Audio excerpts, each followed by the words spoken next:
ഗാർഡൻസിലേക്ക് എല്ലാവർക്കും സ്വാഗതം. ഇന്ന് ഒരുപാട് പഴവർഗ്ഗങ്ങൾ നമുക്ക് പരിചിതമായിട്ടുണ്ടല്ലോ. അതിൽ വിദേശിയും സ്വദേശിയും ഒക്കെ കാണും. പക്ഷേ നമ്മളെ സംബന്ധിച്ചിടത്തോളം ചക്കയും മാങ്ങയും കഴിഞ്ഞേ മറ്റുള്ളവയ്ക്കൊക്കെ സ്ഥാനമുള്ളൂ. മാവ് പഴങ്ങളുടെ രാജാവാണ്. വിദേശത്തു നിന്നും വന്ന അതിപ്രസിദ്ധമായ മാങ്കോസ്റ്റിന് രാജ്ഞി സ്ഥാനമേ കൊടുക്കുന്നുള്ളൂ. അപ്പം അതുകൊണ്ട് ഒഴിച്ചുകൂടാൻ പറ്റാത്ത ഒന്നാണ് നമ്മളെ സംബന്ധിച്ചിടത്തോളം മാവ്.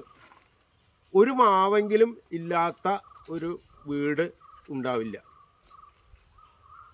പഴയ നമ്മുടെ മാവിൻ്റെ സങ്കല്പമുണ്ട്. ആ നാട്ടുമാങ്ങകളുടെ രുചി ഇന്നും നമ്മുടെ നാവിൽ ഊറി നിൽക്കുകയാണ്. അത് 10-20 സെൻറ്റ് സ്ഥലത്ത് മുഴുവൻ പടർന്നു നിൽക്കുന്ന പിടിച്ചാൽ പിടിയെത്താത്ത അതികൂറ്റൻ മാവുകൾ.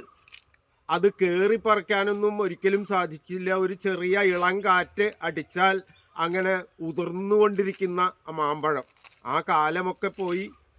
അത്തരം മാവുകൾ എല്ലാം തന്നെ ഈ വംശനാശം വന്നു, വേരറ്റുപോയി. അത്തരത്തിലുള്ള വൃക്ഷങ്ങളൊന്നും വളർത്താനുള്ള സാഹചര്യം ഇന്ന് നമ്മളെ സംബന്ധിച്ചിടത്തോളം ഇല്ല.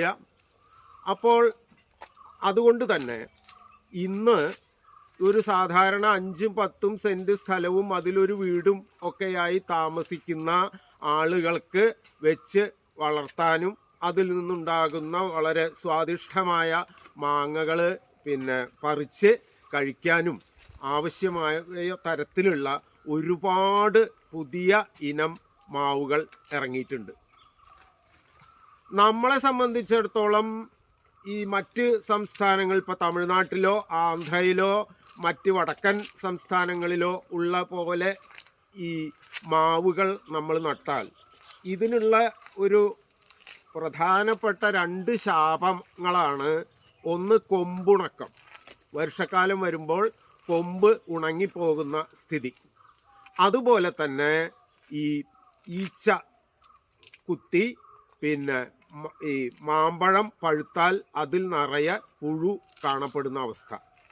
ഈ 2 പ്രധാനപ്പെട്ട പ്രശ്നങ്ങളാണ് മാവ് കൃഷിക്ക് നമ്മൾ നേരിട്ടുകൊണ്ടിരിക്കുന്നത്.